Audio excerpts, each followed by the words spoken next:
Hello viewers and welcome. So this is will serve as a brief demo of the CBT software and the features. So this is the admin login interface. It can also serve as the student login interface too, but the difference will now be the login details. So once the admin logs in, um, this is what appears. So this is the dashboard. What you will see here is the last school that we worked for.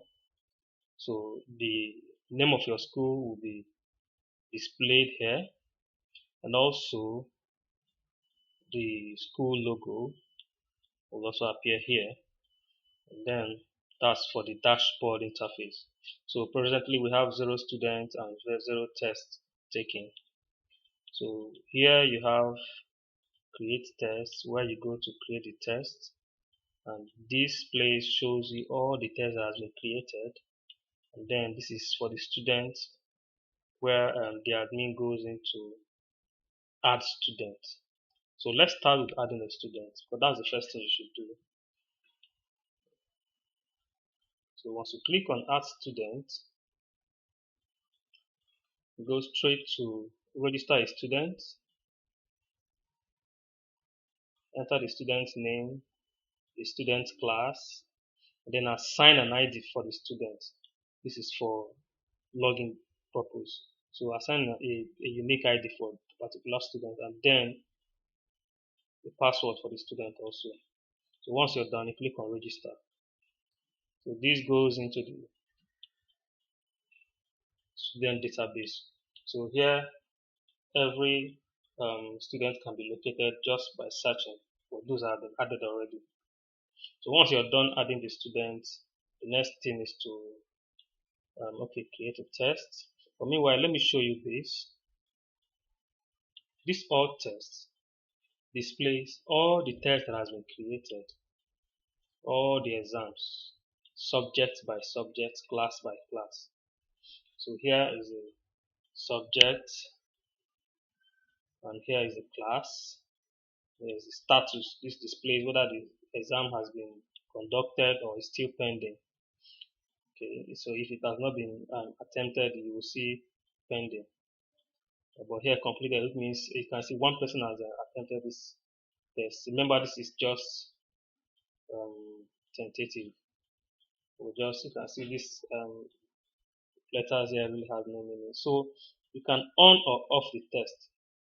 What this does is, if the time for the exam is not due, the admin can turn it off so that no student can have access to the exams until it is the date for that particular exams. Then the admin can turn it on. So that is for the feature of this. So there are other little actions that you can do. You can edit a test, you can delete. Once the exam is due, you can delete that. So that is for all the tests. So let's look at create a test. So before you create a test, first of all, set the test parameter. This is where you enter the subject, choose a class, and then assign a time for it. Maybe 15 minutes for 30 questions, as the case might be.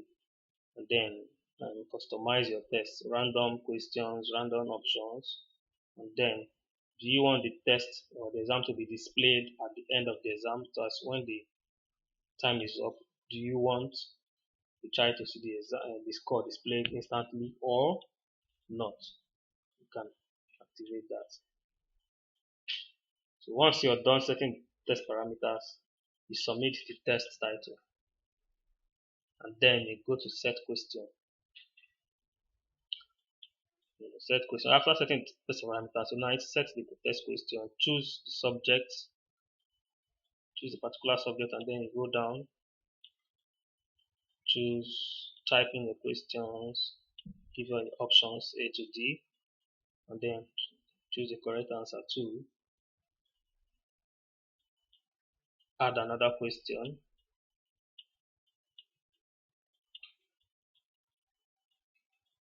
just like that, to keep adding as many questions as possible for this particular subject.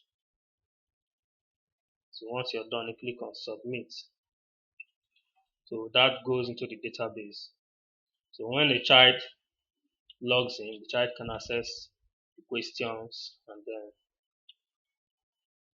that's a brief intro. If you need more explanations, we're always at your service for more questions, and then training too. But basically, we try to simplify the process so that it won't serve as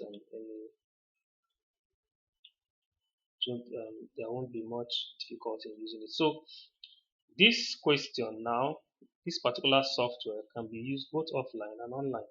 Like the Lumen Christi that you saw there, we installed it offline for them. They are able to use it in their CBT center where they have a dedicated server. So we just install in the server, and then it's accessible to all the access point computers. But if you want it to be installed in your website where you have already existing school management system, that can also be achieved. So now it depends on how you want it to be deployed. You can deploy it anyway. It can work offline, it can work online. It depends on where your server is, and then all that. So that is a brief intro of this. Any other further questions, we're at your service. Thank you.